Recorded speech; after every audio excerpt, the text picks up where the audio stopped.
Chaz, we're back. Barrel or Nah, presented by Buell.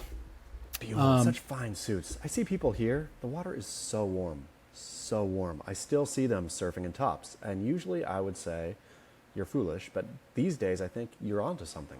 Buell makes a top. It's got to be a sun protection thing, right? That's what I'm thinking. I think it's probably like a 1 mil, Yeah. and I don't know how small or how thin a Buell goes, but it made me think. I wish I had that here because the sun. Like I'm wearing a T-shirt. I've already ripped through 2 or 3 T-shirts just because they get salt water and then just tear.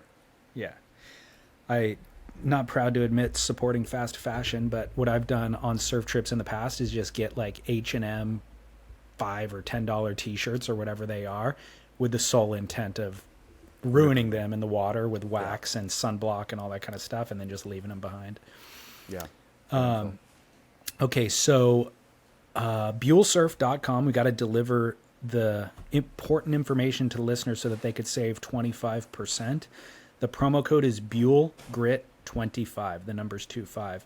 And I've started getting feedback from people about getting suits, and it's all positive. Somebody was like, got the wrong size, had to return it. The customer service was top notch, and they did it quickly. Obviously, the suits are great, so save yourself 25% at buellsurf.com. Buell is fast becoming the AG1 of wetsuits. Great call, dude. That is a great call. They should use that. Okay. Barrel or not, Chaz? Having waiters sing on your birthday at a restaurant. It's really no barrel. I was going to provide a caveat of having waiters sing to your friend when it's not their birthday. But even that, all of it's bad. Waiters aren't singers. Waiters are not entertainers. Waiters are there to wait. And a good waiter, like to have a waiter demean himself or herself with singing is like that's saying your job as a waiter is worthless. It's easy. Anybody can do it. So we're going to make you sing like a clown.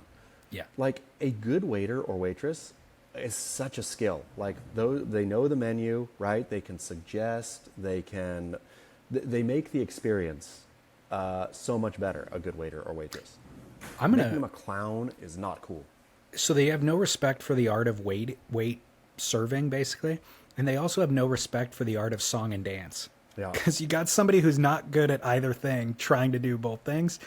I'm going to make a claim that there is a direct inverse correlation between the number of happy birthday songs a restaurant sings at night versus the quality of the restaurant. Yep. So the one who sings the most happy birthday songs is the worst restaurant you're ever going to go to in your life.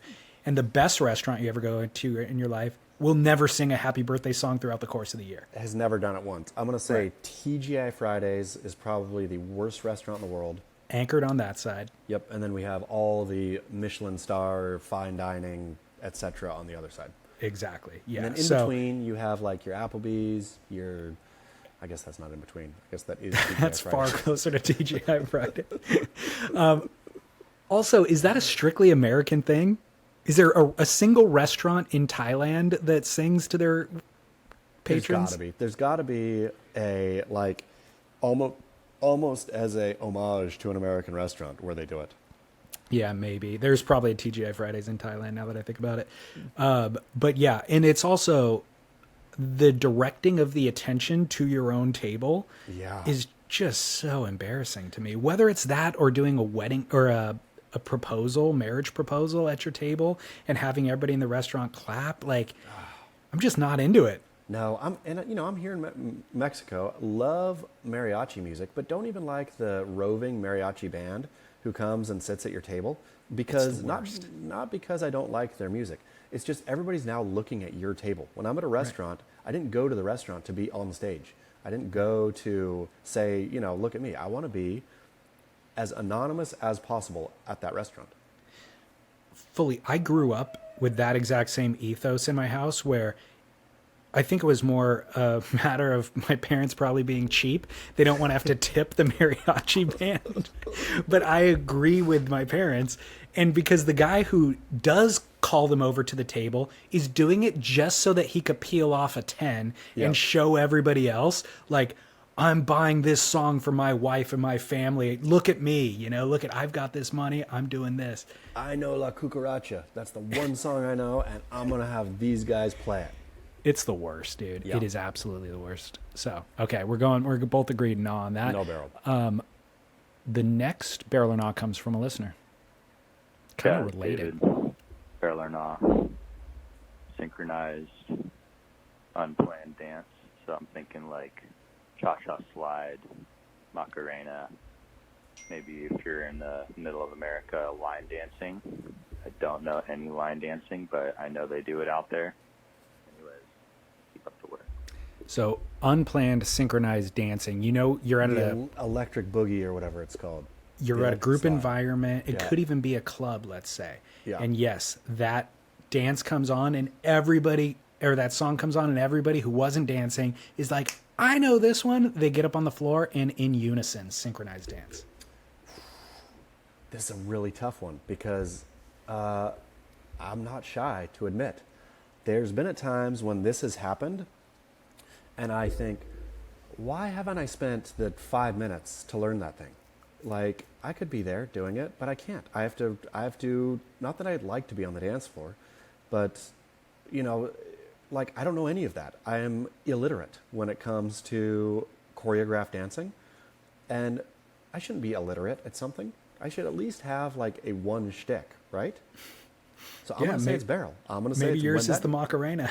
Yeah, when the Macarena comes on, I should be able to say, okay, I'm going to take the 5 minutes it takes to learn the Macarena, and when it comes on, I'm going to be out there with everybody else doing the Macarena. I'm going to be part of that community spirit.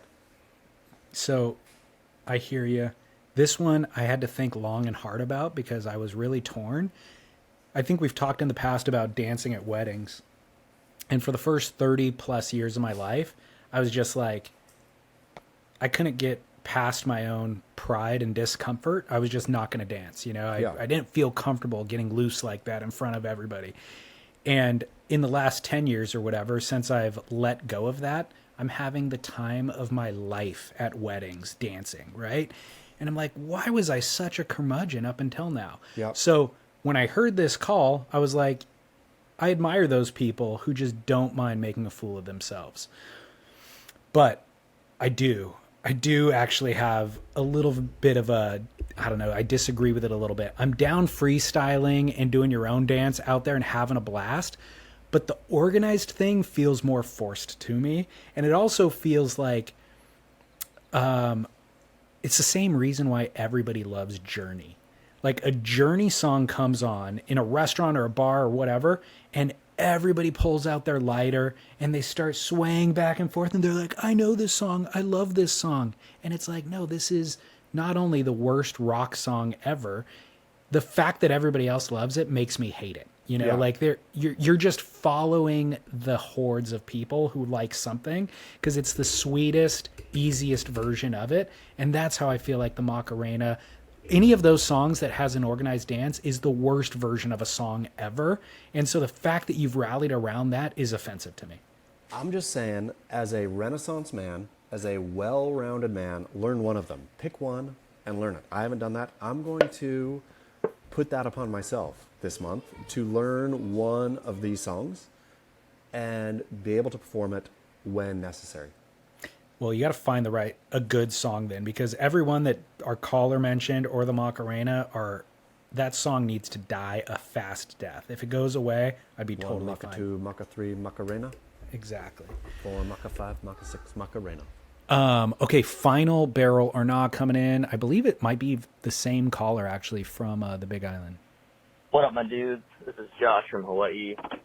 I got a barrel or not. So I'm starting to experience MPB or male pattern baldness. I just got that little initial thinning on the top, And recently I've really started to play with it. I've been dyeing it. I've been doing leopard, bleach it, whatever. And I've been having fun with it because I only got it for so long. But recently I've been rocking a mullet. And I'm really loving it. And I've never gotten more compliments on a hairstyle that I've ever done.